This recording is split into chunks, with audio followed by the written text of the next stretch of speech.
이제 드디어 수요를 왔습니다. 최종장입니다. 최종장. 수열은 많이 중요해요. 어렵기도 하고. 어렵다는 게 어떤 부분에서 많이 어려움을 느끼냐? 그 표현법이 익숙하지 않아서. 그러니까 어떤 모양과 어떤 모양이 같은데 그 같다라는 걸 잘 인지를 못해서 어려워하는 경우가 많아요. 그런 것들을 좀 머릿속에 잘 넣어두시면 반대로 오히려 해볼만한 단어일 수도 있습니다. 너네 그 유명한 인터넷 짤 중에 그런 거 있지 않아? 그 어떤 학생이 모의고사를 봤는데 수열 문제인데 그거 막 A 100 구하시오 했는데 100까지 다 나열해가지고 쭉 진짜 시간 남아가지고 할 거 없으니까 그 100개 다 나열해서 쭉 나열해가지고 100번째 거 찾아가지고 그거 답 써서 맞추는. 사실 수열은 그런 식의 형태가 많습니다. 그러면 그거를 우리는 진짜 100가지 그럼 나열을 찾느냐? 아니야. 그거를 이제 규칙화해서 찾는 거기 때문에 그 규칙을 찾는 게 어려운 거지.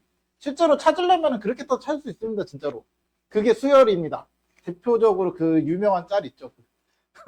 인터넷에 많이 보이는. 그런 건데, 자, 수열이라는 건 뭐냐면, 일반적으로 그냥 우리가 어떤 규칙에 따라 차례대로 말 그대로 수를 나열한 거야. 수를 나열한 거를 우리 수열이라고 해요. 그쵸? 그러면 거기에 각각의 수를 나열했을 때 예를 들어 첫 번째 첫 번째 어떤 숫자가 있어요? A1, 두 번째 A2, 세 번째 A3, 네 번째 A4, 다섯 번째 A5 쭉 해서 수를 나열을 한대. 그랬을 때 각각의 나열된 이 수들을 우리는 항이라고 불러요. 항. 수열의 항. 각각의 항이라고 부른다. 이제 또 용어가 계속 나오죠. 그랬을 때 우리는 맨 앞에 거부터 첫 번째 항, 두 번째 항, 세 번째 항 이렇게 부르는 거야. 그러면 여기에 계속 가다 보면 몇 번째인지는 모르겠지만 n번째라는 곳에 an이라는 게 존재하겠죠. 그렇죠? 번호가 n번이야. 그러면 여기에 들어가는 n은 다 자연수만 들어가는 겁니다. 맞죠? 그래서 우리는 요거를 n번째 항이라고 부르겠네요. 그죠? 사실 수열은 말 그대로 수를 나열하는 거잖아. 그래서 실제로 규칙 없이 나열해도 수열입니다. 이거 잘못 알고 있는 경우가 있는데 너희가 배우는 거는 어차피 규칙이 있는 것만 배워요. 왜냐면 야 상식적으로 생각해봐. 규칙이 없는데 200번째 오는 숫자가 뭔지 내가 어떻게 알아? 그치? 어떻게 찾아? 못 찾아요. 그러니까 우리가 일반적으로 교육과정에서 다루는 수열은 규칙이 있는 수열을 말하고요.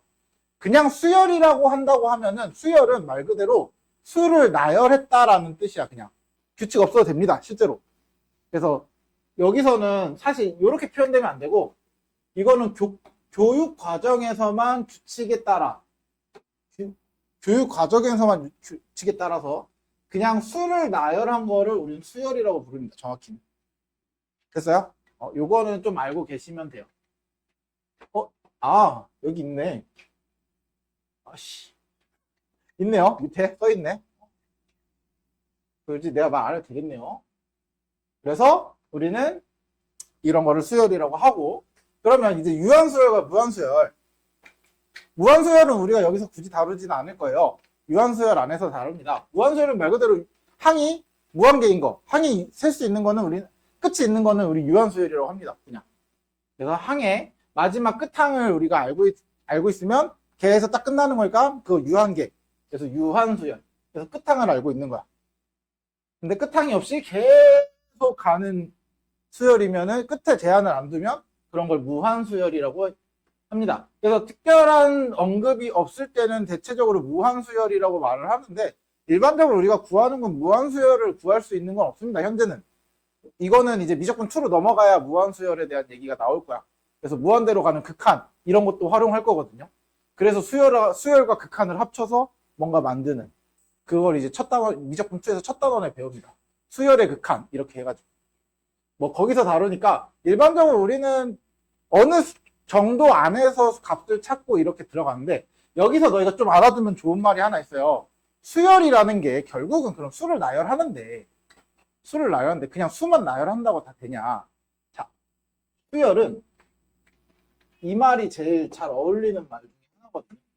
수열은 뭐랑 같냐면 결국은 수열도 함수입니다. 결국은 수열도 함수거든. 근데 어떤 함수냐? 정의역이 자연수인 함수라고 생각하시면 돼요. 뒤에 문 좀 닫아. 정의역이 자연수인 함수다. 이 개념을 알면 그렇게 어렵지 않아요. 그러니까 봐봐. 이런 거야. 정의역이 자연수라는 거는 예를 들어서 내가 여기가 n이고요. 여기에 n이라는 값을 써.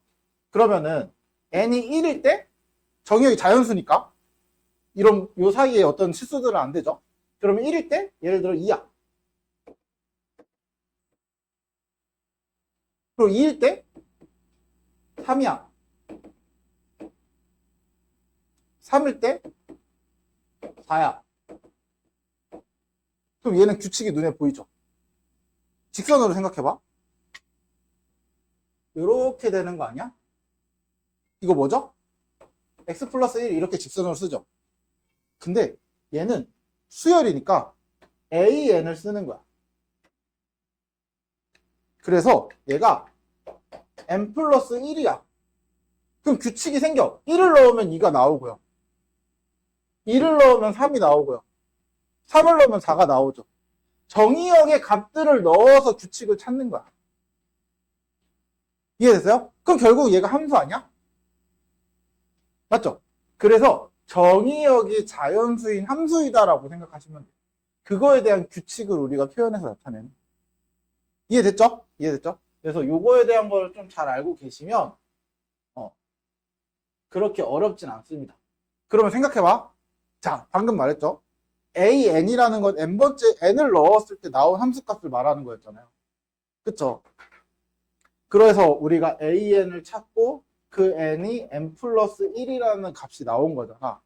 맞죠? 이거를 우리가 fx라고 쳤을 때는 x 플러스 1 이런 함수가 되는 거죠. 그리고 정의역이 자연수면 1부터 넣어본다. 1, 2, 3, 4. 그러면은 1을 넣었을 때 2, 3, 4, 5 이렇게 가는 수열인데 이거를 정의역이 자연수로 바꿨으니까 자연수에 대한 표현이 n으로 들어가는 거란 말이야. 그렇죠? 그러면 얘네 둘은 결국 같은 거네? 그럼 이렇게 생각하시면 돼요. 자, 함수에서 제일 중요한 게 결국 식이죠. 식을 알아야 우리가 그래프를 그리고 그래프를 찾고 그걸 가지고 뭐 함수값을 찾던 뭔가 필요한 것들을 다 찾을 수 있잖아. 그러면은 수열에서 제일 중요한 거. 얘도 요 규칙에 관련된 식 아니야? 그렇지 않아? 그래서 요 식에 대한 걸 찾는 게 제일 중요합니다. 그래서 수열은 기본적으로 요 an이라는 걸 찾을 줄 아셔야 돼요. an이는. 그걸 우리가 뭐라고 부르냐? 그걸 일반항이라고 부릅니다. 일반항이라는 건 결국 n번째에 나오는 수열의 수를 말하는 거야. n번째에는 어떤 수가 나오냐? 이거 n 플러스 1 나온다며. 맞죠? 얘가 일반항이야, 일반항. 그러면 A 첫 번째 항을 찾고 싶어? n에다 1을 집어넣으라 소리야. 그럼 A1은 2다 이렇게 들어가는 거죠. 그쵸? A2는 n에다 2 집어넣으라고. 아이고 3 맞죠? 이 일반항을 알면 우리는 각 항의 값들을 다 알 수 있어요. 왜? 우리가 다루는 수열은 규칙이 존재하는 수열들이만 있으니까. 이해됐죠? 그래서 우리는 수열에서 제일 핵심은 이 일반항을 찾을 수 있는 사람과 찾을 수 없는 사람으로 나누시면 돼요. 거기서 그러니까 일반적으로 우리가 5등급제 기준에서 한 3등급 이상은 일반항을 찾을 수 있는 학생들. 3등급 중간 이하, 3등급 아래부터 4, 5등급은 일반항을 못 찾는 학생들. 보통 이렇게 나눠요.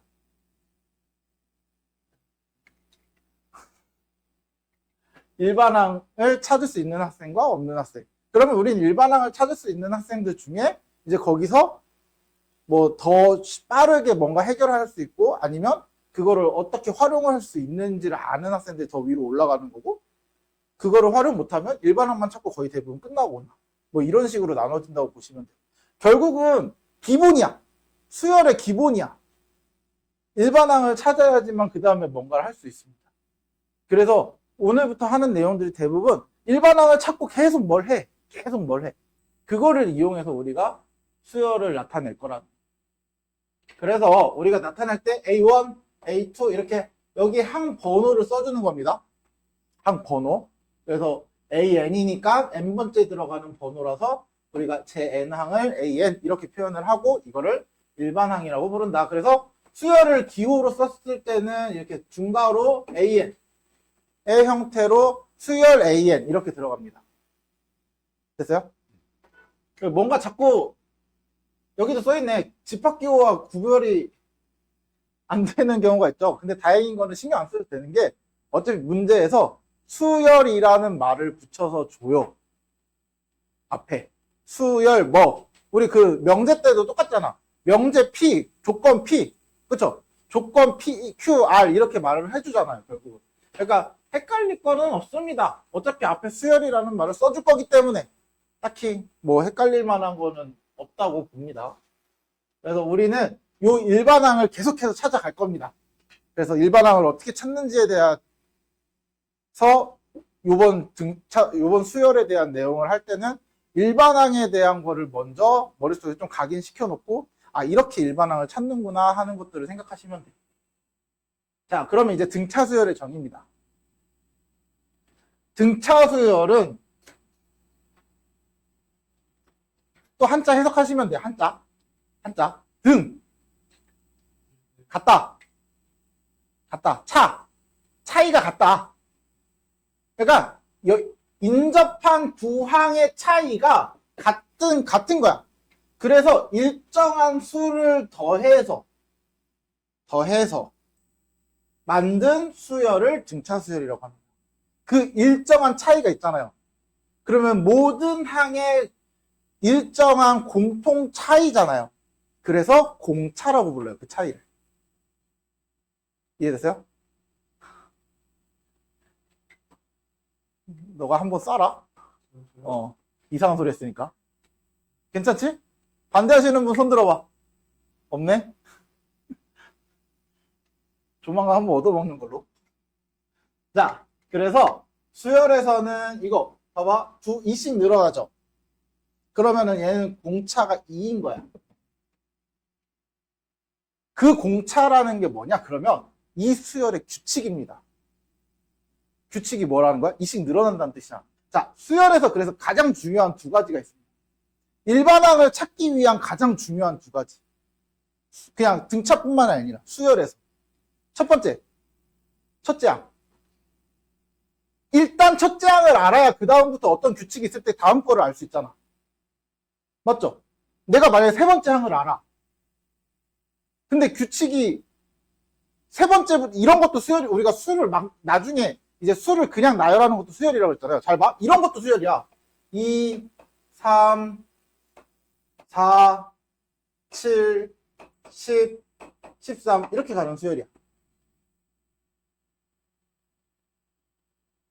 이 규칙 뭘까?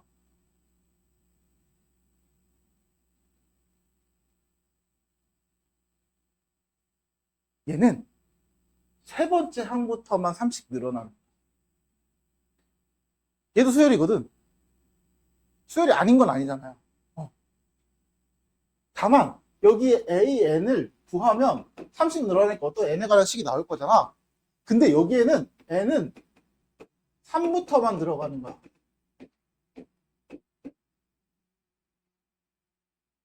그럼 첫째 항과 둘째 항은 따로 써줘야 되죠. 그쵸? 네. 따로 써주셔야 돼요. 그래서 수열 A 첫 번째 항은 2고요. 두 번째 항은 3입니다. 이런 식으로 써주는 거든. 그러면 내가 정확하게 첫 번째 항부터 규칙이 있다라는 걸 말하려면 첫 번째 항을 알아야겠죠. 맞지? 첫 번째 항을 알아야 되고 두 번째가 규칙입니다. 규칙입니다. 이 두 가지가 제일 핵심이라고 생각하시면 돼요. 그리고 이 두 가지를 알면 우리는 일반항을 찾을 수 있어요. 자, 그래서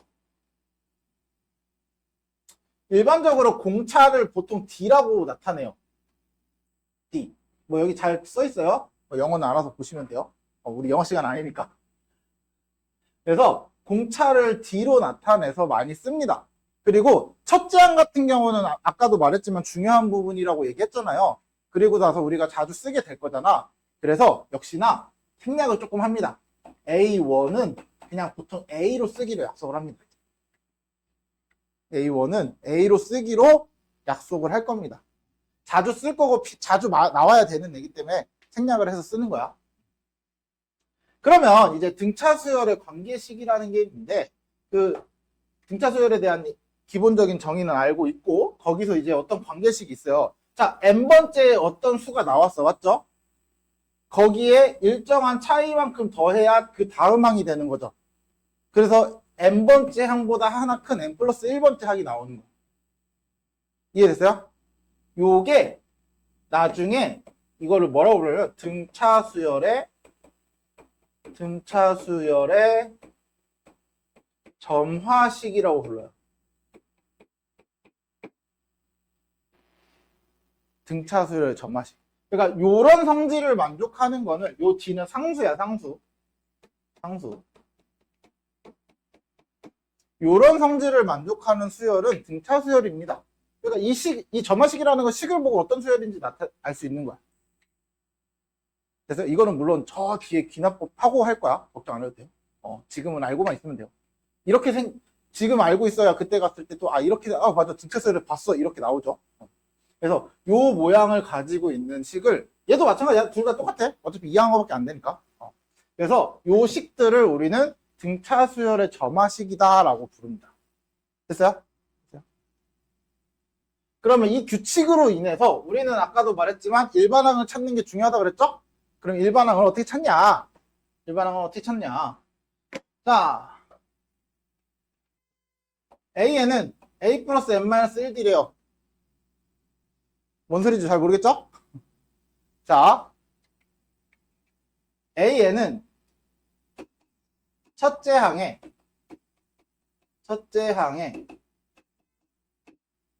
플러스 n번째에서 하나를 뺀 곱하기 공차 이렇게 들어갑니다. 됐어요? 요렇게 머릿속에서 알고 계셔야 돼요. A에는 그러니까 선생님 일반항 뭐야? 이러면은 A 플러스 n-1D요. 이러지 말고 A에는 첫째 항 플러스 n-1 곱하기 공차. 이해됐어요? 너희가 이렇게 접근을 하셔야 돼요. 됐지? 요렇게 접근을 하세요. 그러니까 A, D 이렇게 접근을 하면 문자가 되기 때문에 너희가 헷갈리는 상황들이 많이 생겨. 근데 이제 정확히 첫째 항, 공차 이렇게 들어가게 되면은 이제 그 부분에 대해서 너희가 찾을 수 있는 영역들이 좀 더 많아집니다. 너희가 문제를 접근할 수 있는 폼이 넓어져요. 무조건. 그럼 여기서 중요한 게 있어. 왜 이렇게 되는지 일단 알아야 되죠? 왜 이러냐? 자, 첫 번째 항을 A라고 해. 그럼 두 번째 항은 A2는 A에서 어떤 차이만큼 더하는 거죠. 맞죠? 일정한 차이만큼 더해야 우리가 다음 항이 되죠. 그럼 세 번째 항은 A에서 여기에서 그 차이만큼 한 번 더 더하죠. 그러면 A 플러스 2D가 되네? 그럼 네 번째 항은 여기서 또 한 번 더 더하니까 이렇게 되죠. 맞아요? 어떤 규칙이 뭐야? 번호에 1, 여기 하나 줄어들죠? 번호에 하나 뺀 거죠? 번호에다가 하나 뺀 거죠. 맞아요? 그래서 AN은 A에다가 n번의 하나 빼고, 맞죠? 그 공차를 곱해준 값이 됩니다. 이해됐어요? 그래서 이런 식으로 등차 수열의 일반항이 됩니다. 그러면 자, 여기서 중요한 특징이 있어요. 등차 수열의 일반항의 특징은 n에 관한 1차식입니다. 무조건 n에 관한 1차식입니다. 그래서 이거를 함수화 시키잖아요. 함수로 바꾸면 1차 함수가 나와요. 그래서 직선 아까 2, 3, 4, 5 이거 표 나타냈던 거 기억나죠? 어떻게 그렸어? 2 1로 오면 2, 3, 4, 5 이렇게 돼서 직선되죠. 1차 함수 형태가 돼. 됐죠? 됐죠? 그리고 나서 또 그 다음에 중요한 거 n의 개수, 그때 n의 개수가 있을 거 아니야. n에 관한 1차식이니까. 그러면 n의 개수가 공차입니다. 요거 n의 개수가 공차다. 항상. 그래서 앞으로 너희가 일반항 쓸 때는 이렇게 쓰는 것보다 좀 더 빠르게 계산하기 위해서 어떻게 하냐면 AN은 공차 N 플러스 뭐 이래가지고 A1을 알려주면 여기다 1 집어넣어서 뭘 해야 A1이 되는지 찾아가지고 여기다 값을 쓰는 거야. 그런 식으로 보통 찾아요. 왜냐면 어차피 이런 식으로 식을 써서 만들지는 않거든. 결국 n에 관한 1차식으로 써놔야 우리가 그 다음에 뭔가 계산할 때 훨씬 더 편할 거거든요. 그래서 일반적으로 공차 n 플러스 어떤 값, 그러면 그 값은 어떻게 구하냐? 1을 대입해서 첫째 항이 만들어지게끔, 아니면 뭐 세 번째 항을 열어주면 세 번째 항이 만들어지게끔, 이런 식으로 나타내서 씁니다. 그래서 꼭 알아야 될 거는 n에 관한 1차식이다. 일반항의 특징은. 왜냐면 우리가 등차 수열만 할 건 아니잖아요. 그쵸? 근데 이제 이게 왜 중요하냐면, 이 특징이 왜 중요하냐면 너희 시그마 넘어갔을 때 그 일반항 나오면은 일반항이 1차식으로 나오거든요. 그 등차 수열입니다. 무조건 등차 수열로 풀면 돼요. 근데 그 시그마에서 1차식으로 나왔는데 등차 수열을 생각을 안 해. 그러면 이제 시그마가 어려워지기 시작하는 거야. 이제 반대로. 무슨 말인지 알겠죠? 그래서 그것 좀 잘 알아야 되기 때문에 요거 반드시 이 특징 꼭 아셔야 돼요. 이거는 무조건 아셔야 됩니다. 이거. 일반항도 중요한데, 일반항은 당연히 중요한데, 일반항은 선생님이 기본이라고 했으니까 당연히 중요하고, 그 중에 오늘 진짜 이게 제일 중요하다고 보시면 오! 됐죠? 됐죠? 그래서 이런 식으로 나타낸다라는 거.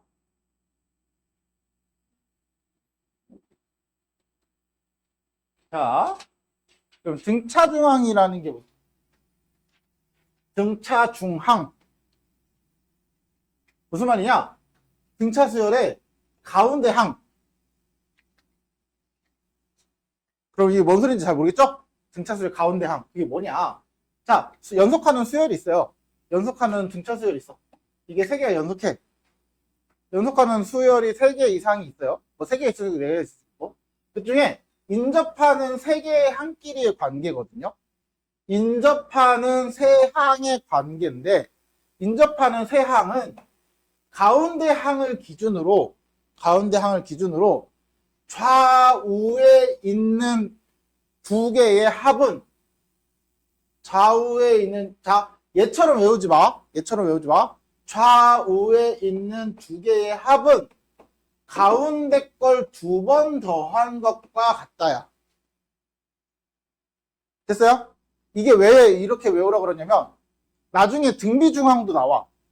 등비수열이거든. 등비수열은 뭔가 일정하게 곱하는 거야 이제. 그러면 등비중항은 뭐냐? 양옆의 곱은 가운데 걸 2번 곱한 거와 같다. 이렇게 가는 거야. 그러니까 원리 자체를 이렇게 알고 계셔야 돼요. 무슨 말인지 알겠지? 그래서 선생님이 말하는 건 가운데 항을 기준으로 이 항의 양옆에 있는 항의 합을 가운데 거 있는 가운데 항의 합과 같다. 등차라는 건 말 그대로 일정한 차이 더하기 빼기잖아요. 그래서 더한다. 등비는 곱하기잖아요. 그래서 곱한다. 이렇게 접근을 하시면 돼요. 이해됐어? 그럼 왜 이런지 한번 볼게요. 자, 왜 이러냐면 여기 A에다가 X는 A 플러스 D고요. 얘는 A 플러스 2D죠? 그치? 그럼 얘네들이 더해봐. 2A 플러스 D야. 2D야. 맞아요? 그러면 얘는 A에 2배 A 플러스 D랑 같은 거네? 근데 A 플러스 D가 뭐야? X죠? 네. 됐죠? 됐죠? 이렇게 증명이 됩니다. 그래서 요게 너희 보던 그 산술평균이랑 뭔가 생기기 비슷하죠. 그래서 X를 A와 B의 산술평균이라고도 합니다. 근데 이런 거는 뭐 거의 안 써먹으니까 잘 신경 안 쓰셔도 됩니다. 크게 써먹을 일은 잘 없으니까. 그래서 방금 말했던 인접하는 세항 n번째 항과 n 플러스 1번째 항, n 플러스 2번째 항이죠.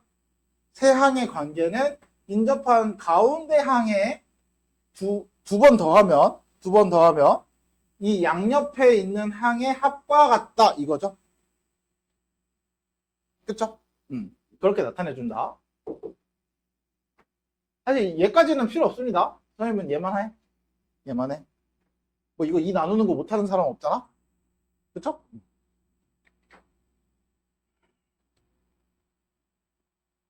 자, 요거는 이제 우리 중학교 3학년 때 많이 봤던 것 중에 하나입니다.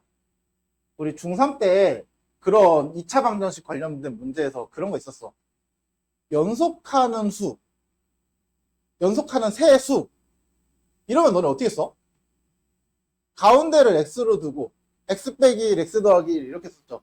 첫 번째 건 x 플러스 1, x 플러스 2도 되는데 그렇게 잘 쓰진 않았잖아. 왜? 더했을 때 뭔가 사라지는 형태를 원하니까. 그러면서 연속하는 수열 3개는 연속하는 등차 수열을 이루는 세 수는 가운데를 a로 두고 그러면은 반대로 가면은 d만큼 빼면 되겠죠. 그래서 빼고 더한 걸로 씁니다. 그러면 풀기가 더 좋아요. 이해됐어? 그럼 연속하는 4개의 수열은 가운데가 없잖아. 그쵸?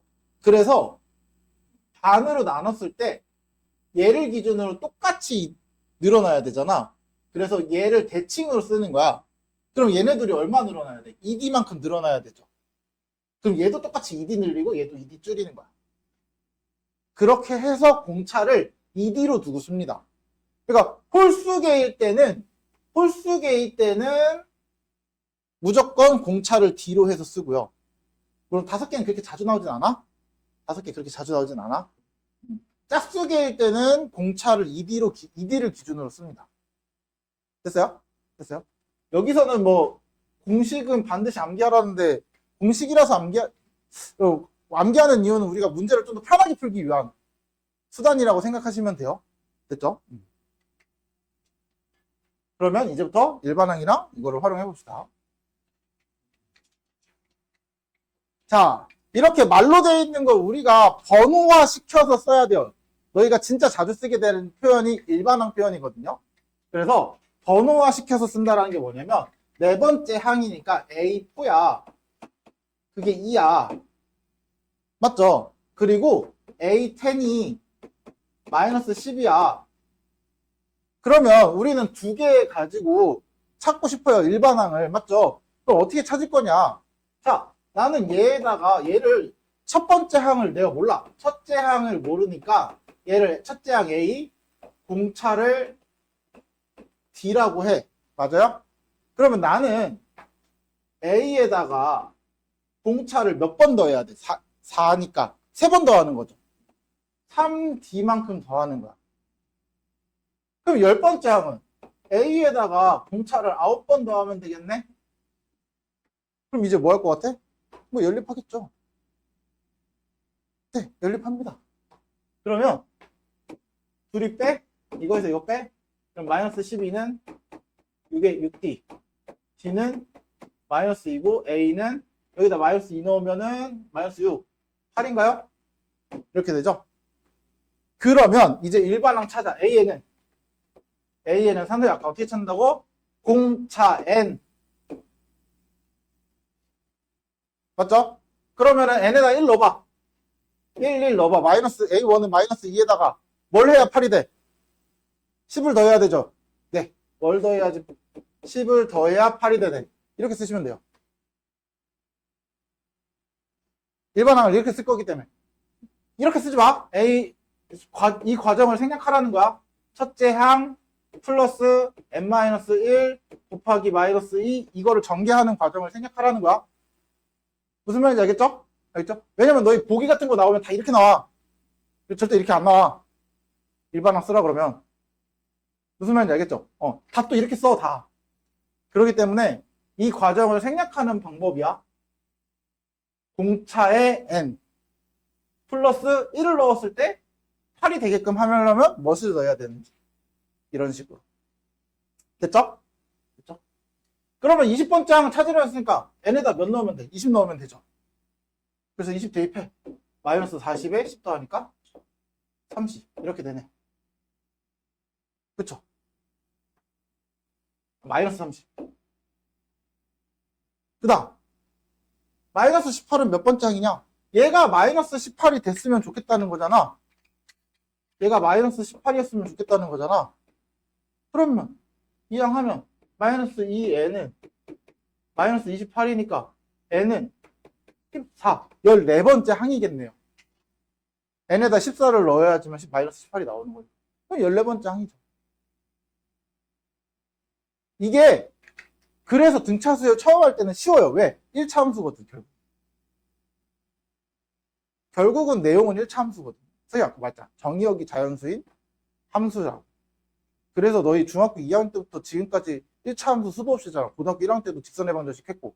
그렇기 때문에 1차 함수이기 때문에 등차수열 자체는 그렇게 어렵지 않습니다. 대신 그거에 대한 핵심은 어디에 둬야 돼? 함수라는 거, 1차 함수라는 거에 계속 인지를 하고 보시면 돼요.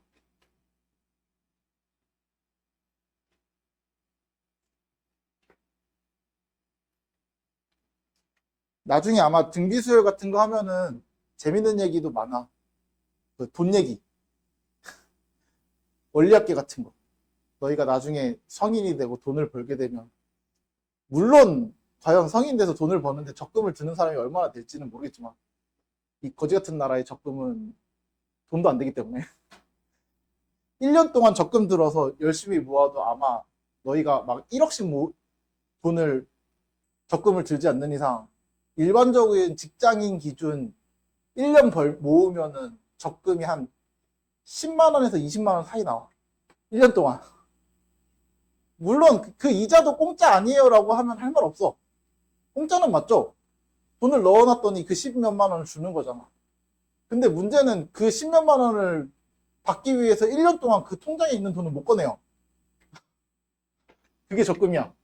그런 얘기도 좀 하고 뭐 나오고 하니까 그런 얘기 좀 알아두면 재밌는 것도 많고 나중에 성인이 되면 쓸만한 내용, 물론 직업적으로 그런 쪽으로 가야 쓸만한 내용이지만 그렇게 가지 않으면 잘 뜨진 않습니다. 그래서 원리학계는 거의 시험에 잘 안 나오기도 합니다. 자, 네 번째 항이 2, 10번째 항이 마이너스 11에 그러면 똑같이 써야겠네. A 플러스 3D가 이제 2 이렇게 바로 들어가시는 게 좋죠. A4까지 써서 뭐 나타내는 것보다. 됐죠? 그래서 아까 그랬잖아. 첫째 항과 이 규칙을 진짜 많이 쓰게 될 거라고. 맞아요? 그래서 이 A1 쓰는 거조차 귀찮아가지고 이제 A로 바꿔서 다 뜨기 합니다. 그럼 A 플러스 9D가 마이너스 10이거든요? 맞죠? 그러면은 여기에다가 연립을 해서 일반항을 찾게끔 A랑 D랑 구해야겠네요? 그러면 빼시면 이거 아까 봤던 거 아니니? 그러면 A는 8이고 D가 마이너스 2였던 거 아니야 이거? 그쵸? 같은 게 나왔네. 그러면 일반항 A는 마이너스 2n 플러스 10 이렇게 됐어요. 맞죠? 그러면 처음으로 음수가 되는 항이 뭐냐? 그럼 얘가 0보다 작을 때가 음수인 거 아니야? 맞죠? 그러면 마이너스 2n이 마이너스 10보다 작으니까 n이 5보다 클 때 음수가 되는 거야. 언제? 여섯 번째 항일 때. 이해됐어요? 그래서 여섯 번째 항부터 6항부터 처음수가 되기 시작합니다. 그러면 얘도 뭐 똑같죠? A3, A 플러스 2D 2번 A 플러스 2D가 마이너스 40이고요. A 플러스 13항이니까 12D가 20인 거죠. 그쵸? 그래서 이거에서 이거 빼면 10D는 60, D는 6이네요.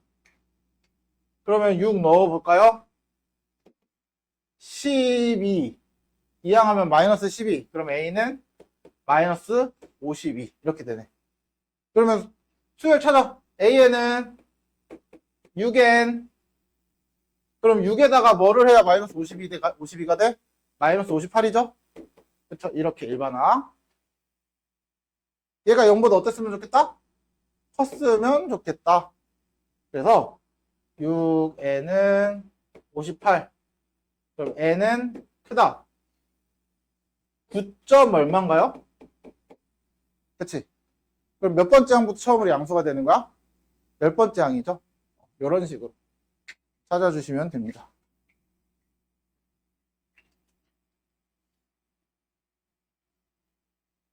여기 확인 유제 한번 먼저 풀어볼까요? 두 개.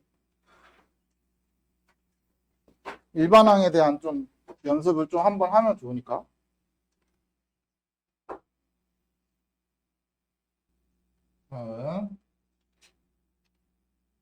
자, 이제 일반항을 가지고 이제 이 문제를 보면 이 문제를 많이들 헷갈려 해요. 왜 그러냐면 번호가 두 개가 나오거든요. 그러니까 얘도 번호가 있고 그거를 일반항으로 표현하면 거기에도 번호가 있어요. 자, 여기서는 그래서 선생님이 어떻게 하라고 좀 얘기를 하냐면 선생님은 좀 이렇게 얘기해요. 우리가 찾는 거는 결국은 여기에 어떤 여섯 번째 번호를 찾는 거잖아. 그러면 내가 표현을 해. A2를 A1 얘가 A2야 얘가 A3야 이렇게 써. A4 됐어요? 됐어요? 그러면 얘는 몇일까? 일단 X10이 몇일까? 번호를 보고 규칙을 비교하시면 돼요. 잘 봐. X1은 A2로 써지죠. X2는 A3로 써지죠. 그러면 X10은 A11로 써지겠지. 그러면은 35는 A12로 써지는 겁니다. 이렇게 표현을 하시면 좋아요.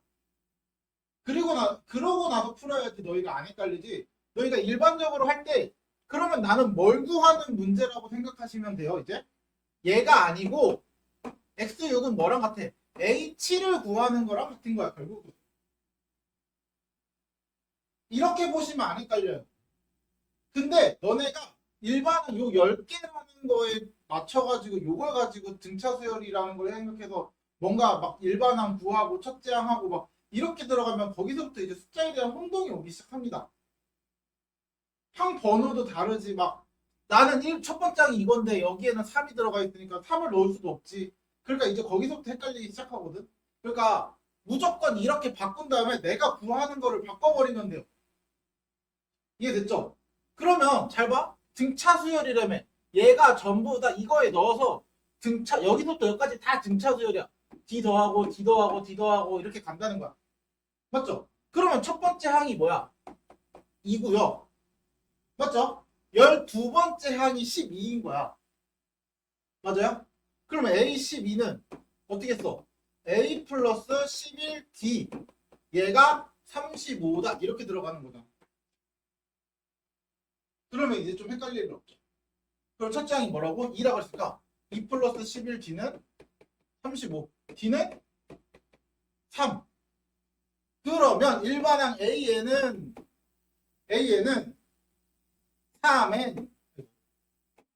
3n 플러스 첫째 항이 2니까 2가 되려면 1을 빼야겠네. 3에다가. 맞죠? 이해되죠? 그리고서 이제 여기서 내가 이거 x 친 이유가 있어요. 너희 여기서 x6을 구한다고 여기서 6 집어넣는 경우 진짜 많이 보여요. 틀려. 바로 틀려. 우리 뭐 구하는 거라 그랬어? A7이죠? 확실하게 내가 알고 있어야 돼. 내가 구해야 되는 건 이제 A7이다, A7이다, A7이다. 됐죠? 그래서 7을 집어넣으면 A7은 얘가 20, 얘가 X6이랑 같다. 이렇게 들어가는 거예요. 이해됐어요?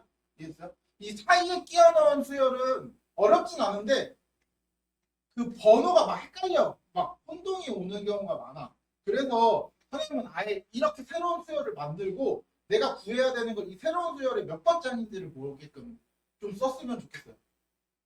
이해됐죠? 이런 식으로 나타내주면 된다. 그래서 요거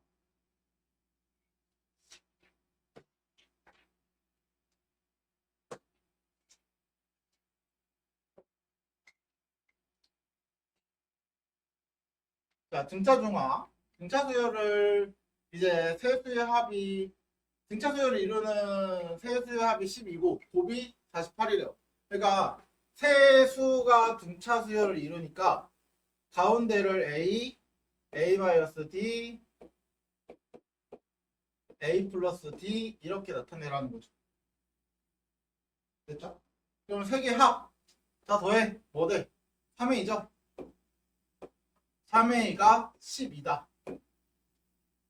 그래서 A는 4네. 그러면 나는 4 플러스 D, 4 마이너스 D로 바뀐 거네. 그럼 여기서 세수의 곱은 48이라고 그랬으니까 4 곱하기 4 마이너스 D, 4 플러스 D 얘가 48이니까 16 마이너스 D 제곱이 뭐야? 44. 맞죠? 그럼 D 제곱은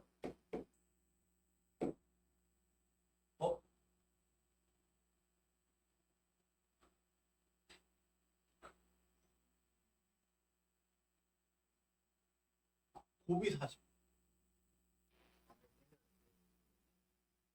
4로 나누는 거지. 12. 미안. 그러면 D제곱은 4. 그럼 D는 2 또는 마이너스 2거든요. 상관없죠. 왜냐면 우리가 원하는 건 최수를 구하는 거잖아. 그러면 2라고 하면은 결국은 4, 6, 2고요. 마이너스 2라고 하면 4, 2, 6인 거죠. 뭐인 거야? 순서만 바뀌지? 마이너스 2든 2든 순서만 바뀌죠. 결국 숫자가 바뀌진 않잖아요. 그래서 우리가 찾는 세수는 2랑 4랑 6, 이 세 개다. 이렇게 찾는 거. 됐어요?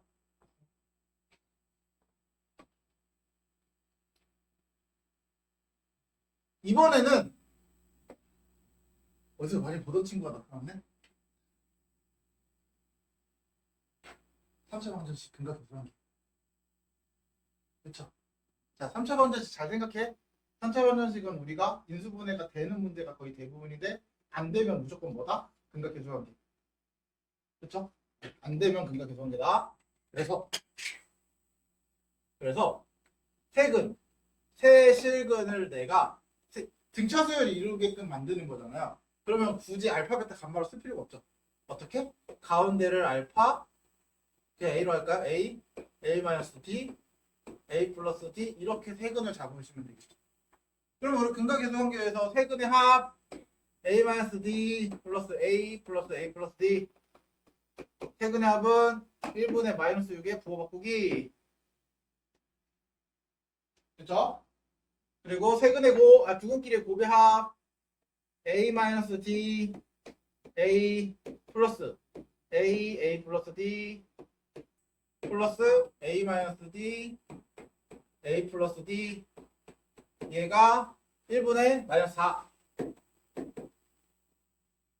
그럼 이거부터 먼저 해결해볼까? 얘부터 해결해보면 3a가 6이니까 a는 2다. 이거 하나 나왔고요. 그럼 여기다 2를 집어넣어서 전개를 해보면 4 마이너스 2의 2d 4 플러스 2d 플러스 4 마이너스 d제곱 이거니까 없어지고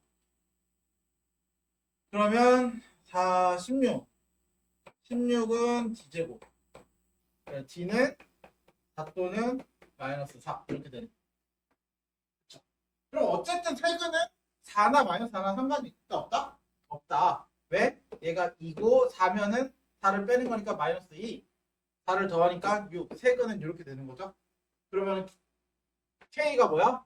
세근의 곱이네. 이런 식으로 찾아주시면 되죠.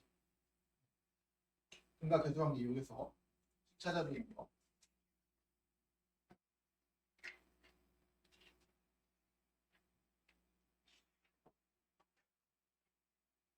이번엔 또 갑자기 나누어 떨어진다? 갑자기?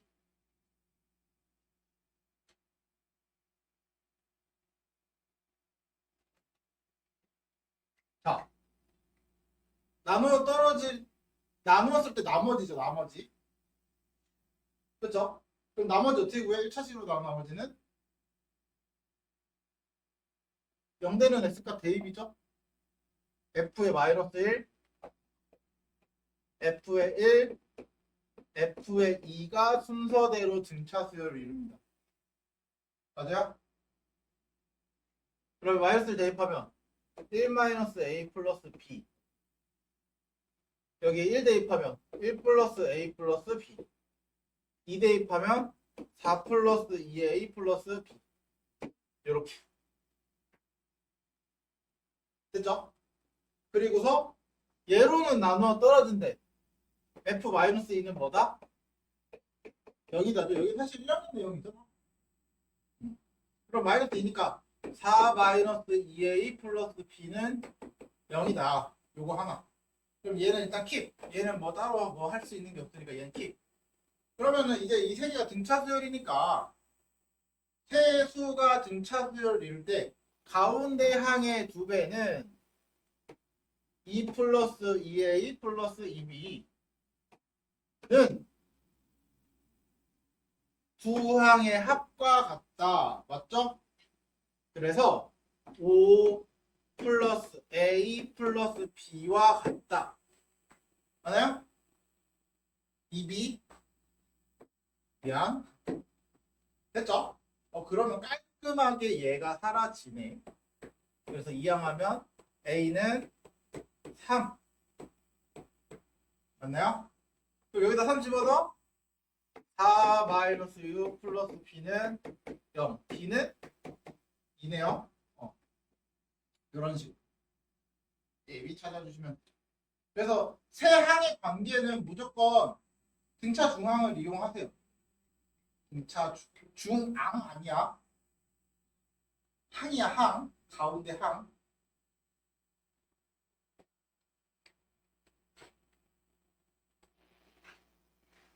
자, 절대값에 대한 문제는 이제 팁이 좀 있어요. 팁을 하기 전에 일반적으로 푸는 거는 얘는 A 플러스 2D A5는 A 플러스 4D 이렇게 먼저 나타내는 거거든. 이게 더한 게 6이라는 뜻이잖아요. 그렇죠? 그래서 2A 플러스 6D가 6이니까 A 플러스 3D는 3이다. 근데 A 플러스 3D랑 A 플러스 5D랑 같은데 그냥 같은 게 아니라 절대값을 씌워야 같대. 그렇죠? 자, 너네 간단하게 생각해봐. 어떤 수를 일정하게 더해가야 돼. 우리가 더하고 빼고 이러는 게 아니잖아. 그럼 계속 더해가야 돼. 막 음수를 더하든 양수를 더하든 더해. 그러면 얘네 둘이 같기 위한 조건은요. 둘의 부호가 다른 거 말고는 없죠. 부호가 같으면서 같을 방법 있어? 0을 더하지 않는 이상. 없죠. 그쵸? 여기요. 네. 공차가 0이 아니래. 그러면 결국 이거야. 봐봐. 예를 들면 1. 1씩 빼가는 거야. 0. 마이너스 1. 그럼 얘네들이 절대가 같잖아요. 맞죠? 뭐 20 빼간다 그러면 여기 2, 20 빼간다 그러면 여기 2 빼고 마이너스 2 이렇게 되면 절대가 같잖아요. 그러니까 같은 수를 더하는데 같을 방법은 무조건 서로 부호가 어때야 된다? 달라야 한다. 이게 핵심입니다. 무조건 달라야 한다. 그래서 우리가 중학교 때처럼 우리가 이런 거 보면 중학교 때 어떻게 풀어? a 플러스 3d는 플러스 마이너스 a 플러스 5d 이렇게 썼잖아요. 그쵸? 중학교 때가 아니지 뭐는 고등 1학년 때 이렇게 썼잖아요. 아니야.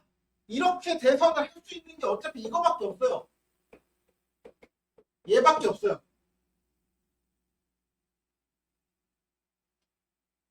이해됐어? 그러니까 플러스에 대한 거 생각할 필요가 없다. 신경 안 쓰셔도 됩니다. 0을 더하지 않으면 절대 같은 항이 나올 수 없습니다. 절대값이. 이해됐죠? 이해됐죠? 그래서 요거 이항하면 2a는 이항하면 마이너스 8t 이렇게 들어가면 돼. 됐죠? 됐죠? 그래서 a는 마이너스 4d니까 여기다 집어넣어서 마이너스 d는 3이다. 그러면 d가 마이너스 3이니까 여기다가 집어넣으면 a는 12다. 이렇게 찾는 거죠. 됐어요? 뭐 구하는 게 목적이야? 두 번째 항 찾는 거죠? 얘네들이 더하면 되겠죠? 그렇죠? 첫째 항에다가 공차 한 번 더하면 두 번째 항이니까. 물론 두 번째 항 찾는 게 아니라 보통 a에는 이제 마이너스 3n 플러스 15 이렇게 해가지고 일반항 찾고 이제 뭐 다른 값 뭐 100번째 항이든 뭐 1000번째 항이든 뭐 이런 식으로 n에다 어떤 다른 값을 넣게끔 보통 더 어렵게 주면은 일반항도 이렇게 찾습니다. 오늘은 딱 조화수열까지만 하고 끝내면 될 것 같은데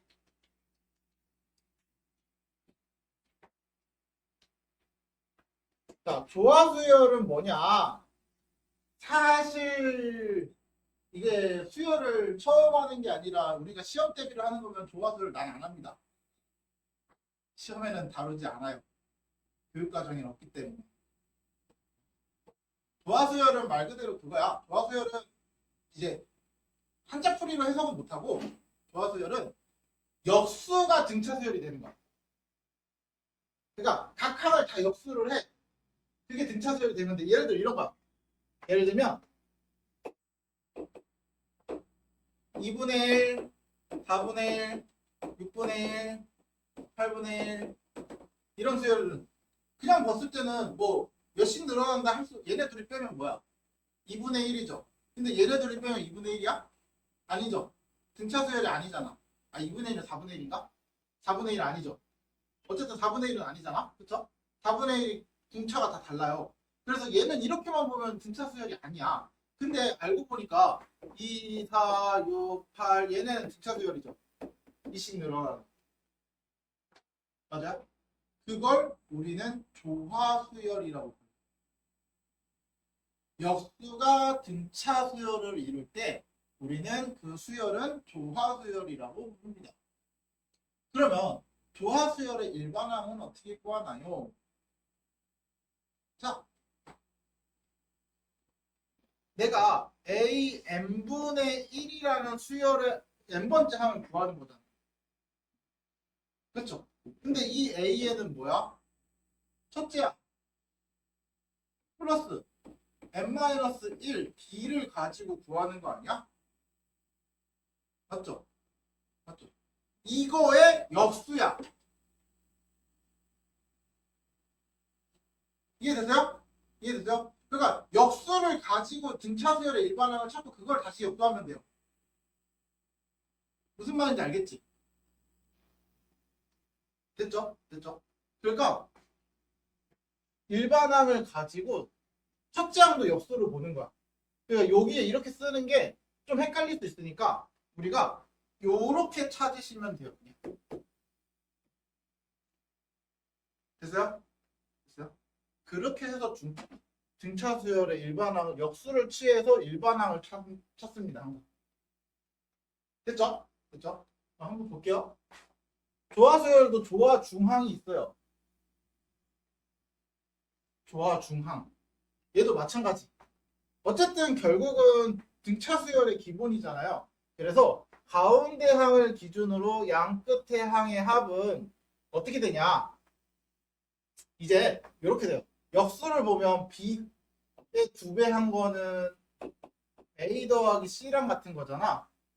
근데 우리 B분의 1을 보는 거잖아. 그래서 얘를 다 역수를 가지고 이 조화 수열이니까 B분의 2 이렇게 되죠. 얘가. 그리고 얘가 양 끝에 A분의 1 더하기 C분의 1의 값이랑 같은 거야. 맞아요? 그러니까 가운데 항의 2배랑 양 끝의 항의 합과 같다. 됐어요? 그래서 우리 이거 이 모양 본 적 있어? 우리 산술 기하 평균만 봤죠? 혹시 거기서 할 때 산술 기하 조합 평균도 봤어요? 했니? 했어? 처음 들어봐? 거기에 나오는 게 이 모양입니다. 그러면 왠지 등비수열은 산술 평균 아까 나왔죠? 조합 평균 나왔죠? 등비수열은 뭐 할 것 같아? 기하 평균인 거지. 맞아요?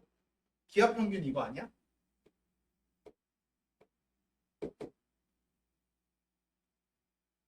이거 기억 못하나? 기억 안 나나? 산술 기하. 우리가 산술 기하 이거잖아. 이게 산술 평균이고 기하 평균이 이거잖아. 그래서 이거에 대한 관계식이 이렇게 나왔던 거야. 그래서 이걸 산술 기하 평균이라고. 얘가 산술 평균, 얘가 기하 평균. 이거는 거의 산술 기하 평균에서 다루는 내용입니다. 근데 뭐 딱히 중요하진 않아요.